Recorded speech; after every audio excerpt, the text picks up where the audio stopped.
Hello বন্ধুরা, village পুতুল কিচেনে আবারও সবাইকে স্বাগত জানাই।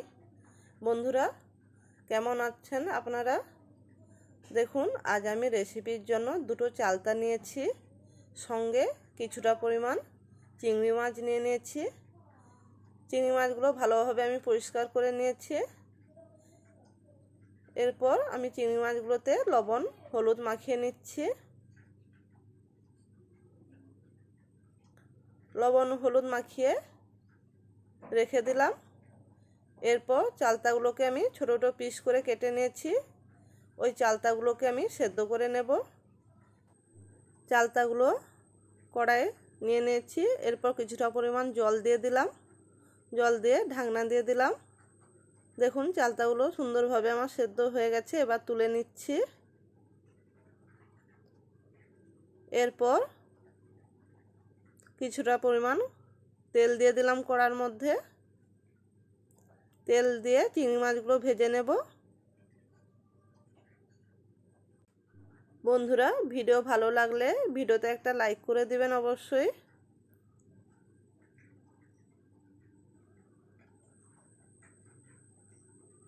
চিংড়ি মাছগুলো আমার ভেজে নেওয়া হয়ে গেছে। এবার আমি তুলে নেব।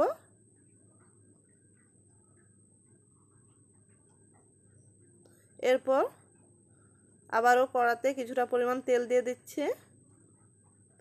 তেল দিয়ে দিচ্ছি 5 ফোড়ন, সঙ্গে কয়েকটা কাঁচা লঙ্কা। এরপর কয়েকটা কচু দিয়ে দিচ্ছি।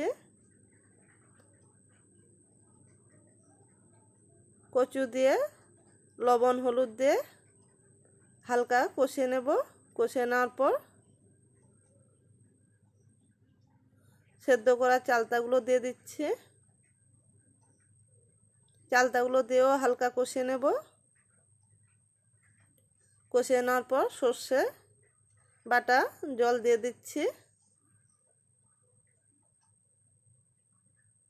এরপর পরিমাণ মতন লবণ ও হলুদ দিয়ে দিলাম ও আগে থেকে ভেজে রাখা চিংড়ি মাছগুলো দিয়ে দিলাম।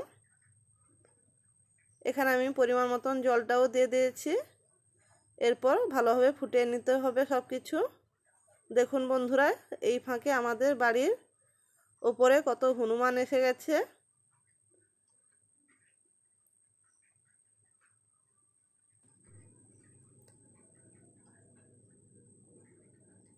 কত হনুমান।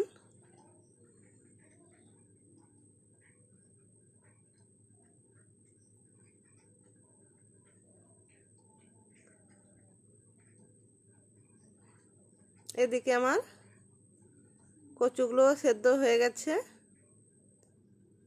আমার চালতা দিয়ে চিংড়ি মাছের রেসিপি কমপ্লিট। বন্ধুরা, ভিডিও কেমন লাগলো অবশ্যই কমেন্ট করে জানাবেন। ভিডিও ভালো লাগলে ভিডিওতে একটা লাইক করে দিবেন। আর অবশ্যই পাশে থেকে সাপোর্ট করবেন। আমিও আপনাদেরকে সাপোর্ট করব। Tata, by.